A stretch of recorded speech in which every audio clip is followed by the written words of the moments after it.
Kathy Mills, and I'm going to demonstrate a couple methods of doing Intarsia on the Bond. This is picture knitting or color block techniques, and it's when you actually use separate bobbins of yarn for each area on the sweater. So you'll have a bobbin of the dark green, the light green, then your blue, and again your dark, your green. You'll have a separate bobbin for your white, as opposed to Fair Isle is when you carry your yarn all the way across. This one you don't, and you can see on the back how you get a nice even area and you're not carrying those threads over. And that's Intarsia. Here's another example. This is a sweater I'm working on right now, where each of your black is a different bobbin of color.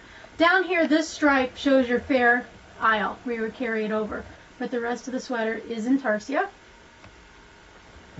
This is the collar on that sweater I'm working on, and for my demonstration I'm just going to use this little diamond, just a simple, easy one to get us started. Now, if my machine looks different from yours, it's because I have the old Bond Classic. The needle bed is the same. The only difference is probably going to be the carriage.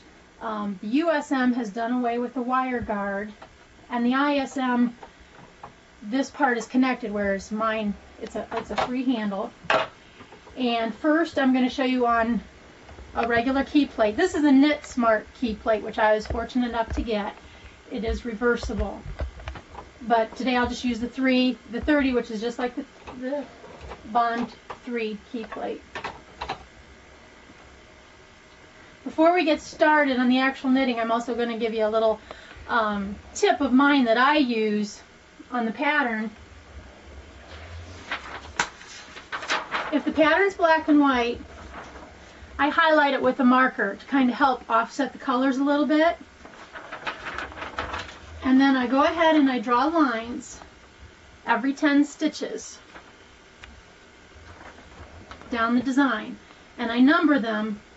I find the center, and then 10 from each side, and that'll correspond to my numbers on my needle bed. It just kind of helps you line up the design. You can kind of double check your work. And then I also number along the bottom. And as you can see, what we'll do is we'll actually take the design and turn it upside down to do our Intarsia, because we'll be starting from the bottom and working our way up. So I've done that with the little design here. I've got my numbers and everything. I've already started. We're not going to actually do the collar. We're just going to do an example here. So if you were doing your normal knitting, you knit a couple rows till you're ready to move on to your Intarsia. And now what we're going to do is unthread the carriage and drop our yarn down to the floor. I have bobbins ready, one for each color block that I'm going to be using. These are the large Easy Bobs. These are very nice to use. You can wind up your yarn and then close them up.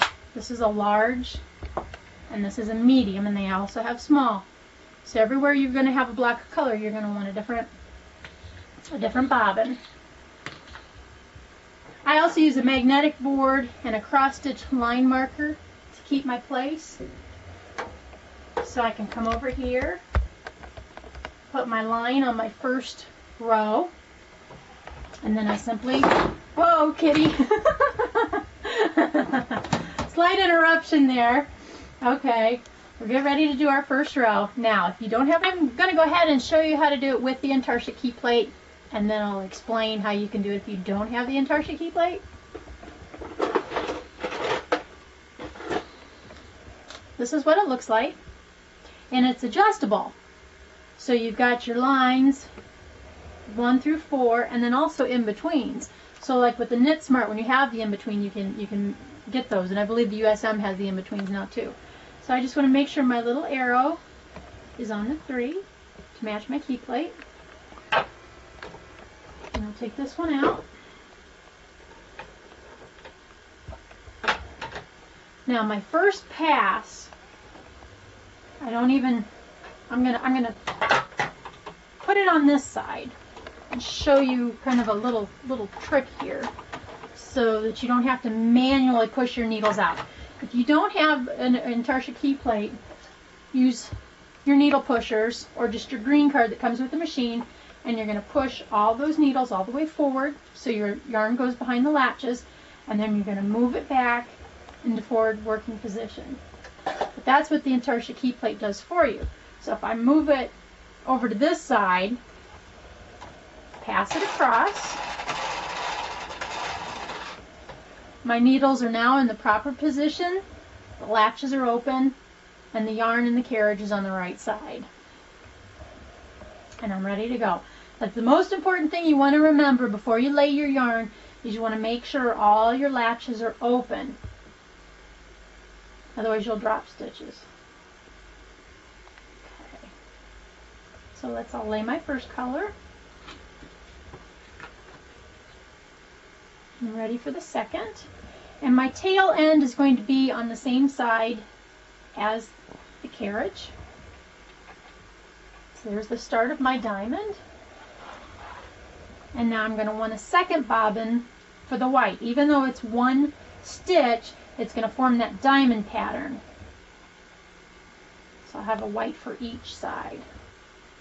Now, I'm going to pass across.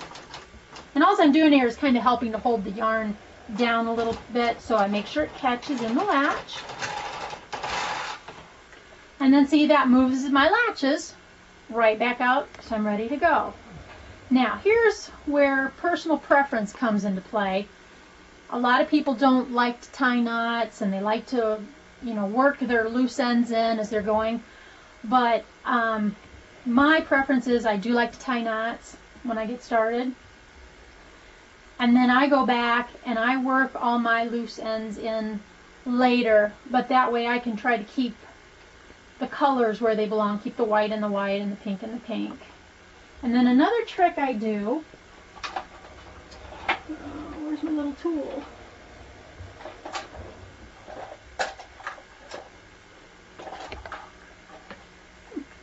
I seem to have dropped my tool. I'll just use my little seed stitcher here. Is I reach through